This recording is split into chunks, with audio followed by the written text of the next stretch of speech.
नमस्कार। आप सभी का स्वागत है आपके YouTube चैनल हिंदी क्लास 22वीं बच्चा हूँ।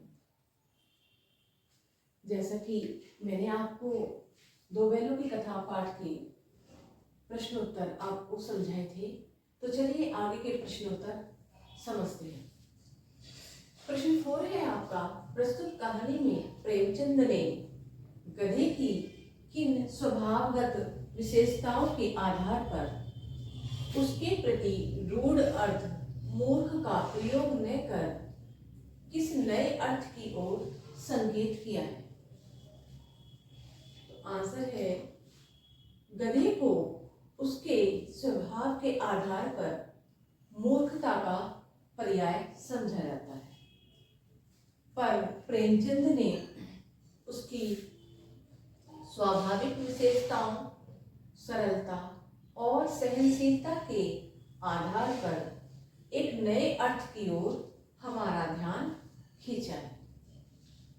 गधे में निहित गुणों के आधार पर लेखक ने उसकी तुलना ऋषि मुनियों से की है, क्योंकि वह सीधा होता है और न कभी किसी को छेड़ता है। जैसे कि ऋषि मुनि होते हैं वो सीधे होते हैं, कभी किसी को कुछ कहते नहीं, अपनी तपस्या में लीन रहते हैं।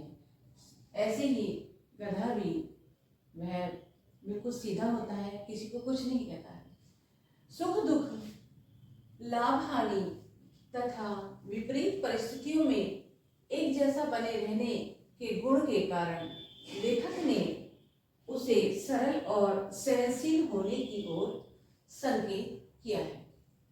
नेक्स्ट क्वेश्चन है हमारा, किन घटनाओं से पता चलता है कि हीरा और मोती में गहरी दोस्ती थी?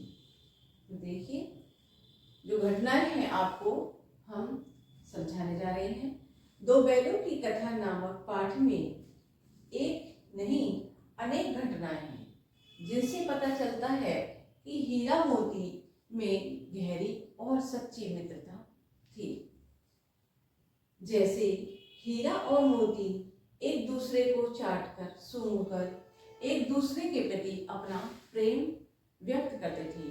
जब उनको अपना प्यार एक दूसरे को जताना होता था तो एक दूसरे को चाटते थे। हीरा मोती को चाटता था और मोती हीरा को चाटता था। इस तरह वो अपना प्रेम व्यक्त करते थे। नेक्स्ट पॉइंट है, हल में जोते जाते समय दोनों की यही कोशिश रहती थी कि ज्यादा से ज्यादा भार वे अपनी ओर ले लें। हीरा सोचता था कि मैं मोती का भार अपने ऊपर ले लूं, और मोती सोचता था कि मैं हीरा का भार अपने ऊपर ले लूं। ये उनकी सच्ची मित्रता के गुण है। गया द्वारा हीरा की पिटाई से दुखी मोती हल लेकर भागा। गया द्वारा हीरा की पिटाई से मोती हल लेकर भागा, जिससे हल, जोत, जुआ सब टूट गए। जब गया के द्वारा हीरा की पिटाई की गई तो मोती को गुस्सा आ गया और वह जुआ, हल सब तोड़ ताड़ के भागने लगा। नेक्स्ट पॉइंट है हमारा, मटर खाते समय मोती के पकड़े जाने पर हीरा भी वापस आ गया और दोनों काजी हाउस में बंदी बनाए गए। जब मटर के खेत में हीरा और मोती दोनों मटर खा रहे थे तो हीरा तो खेत से बाहर निकल गया और मोती पकड़ा गया। हीरा यह देख कि मोती पकड़ा गया है, वह भी खेत के अंदर आ गया और दोनों को बंदी बना लिया गया और उनको काजी हाउस की कैद में बंद करके रखा गया। नेक्स्ट क्वेश्चन है आपका, लेकिन औरत जात पर सींग चलाना मना है, यह भूल जाते हो। हीरा के इस कथन के माध्यम से स्त्री के प्रति प्रेमचंद के इस दृष्टिकोण को स्पष्ट कीजिए। तो देखिए इसका आंसर, हीरा के कथन से लेखक का दृष्टिकोण ज्ञात होता है कि उस समय समाज में स्त्रियों की स्थिति अच्छी नहीं थी। उस समय समाज में स्त्रियों के साथ व्यवहार अच्छा नहीं किया जाता था। वे पुरुषों के द्वारा शोषित की जाती थी, पुरुषों के द्वारा उनको प्रताड़ना दी जाती थी, उनको पुरुष सताते थे, सजा देते थे। सामाजिक नियमों के अनुसार स्त्रियों को शारीरिक दंड देना अनुचित है। सामाजिक नियमों के अनुसार स्त्री को कभी भी सताना नहीं चाहिए, स्त्री को कभी भी दंड नहीं दिया जाना चाहिए। लेकिन स्त्रियों की प्रताड़ना का विरोधी है वह लेखक। स्त्रियों की प्रताड़ना का विरोधी है। लेखक इस चीज का विरोध करता है कि स्त्रियों को सजा दी जाए। वह नारियों के सम्मान का पक्षधर है। वह हमेशा नारियों का सम्मान करता है और नारियों का सम्मान करना चाहिए, यही वह चाहता है। वह स्त्री तथा पुरुषों की समानता का पक्षधर है। उसका मानना है कि स्त्री और पुरुष दोनों समान होते हैं, अतः स्त्री और पुरुषों के साथ समानता का व्यवहार ही होना चाहिए। नेक्स्ट क्वेश्चन है आपका, किसान जीवन वाले समाज में पशु और पक्षी के आपसी संबंधों को कहानी में किस तरह व्यक्त किया गया है? अब इस क्वेश्चन में पशु और पक्षी का आपसी संबंध में किस तरह व्यक्त किया गया है, ये हम आपको समझाएं। पशु आदिकाल से मनुष्य के साथ ही रहे हैं। पहले जमाने में भी मनुष्य पशुओं को पालता था और आज भी लोग पशुओं को, पक्षियों को, जानवरों को अपने पास रखते हैं। मनुष्य ने कभी उन्हें अपनी सुरक्षा के लिए पाला तो कभी आर्थिक लाभ के लिए। किसान जीवन में किसान हल चलाने, बोझा ढोने, पानी खींचने तथा सवारी करने के लिए पशुओं का प्रयोग करते थे।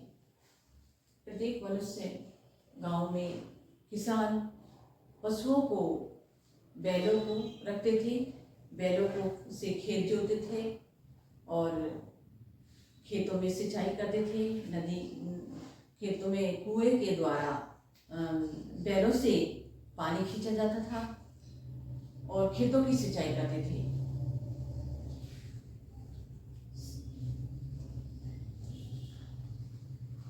पशु भी अपने चारे के लिए मानव जाति पर निर्भर रहते हैं। अब पशु भी अपने भोजन के लिए मनुष्य के ऊपर निर्भर रहता था। कहानी में झूरी अपने बैलों से प्यार करता है तथा उनके खाने पीने का भी ध्यान रखता है। तभी वे हर मुसीबत पर विजय पाते हुए, जब झूरी बैलों से बहुत प्यार करता था और उनके खाने पीने का ध्यान रखता था, तो तभी वे बैल भी हर मुसीबत में विजय पाते हुए प्रेम करने वाले गया के घर से भाग करके अपने स्वामी झूरी के पास वापस आ जाते हैं। नेक्स्ट क्वेश्चन है आपका, इतना तो हो ही गया कि 9-10 प्राणियों की जान बच गई, वे सब तो आशीर्वाद देंगी।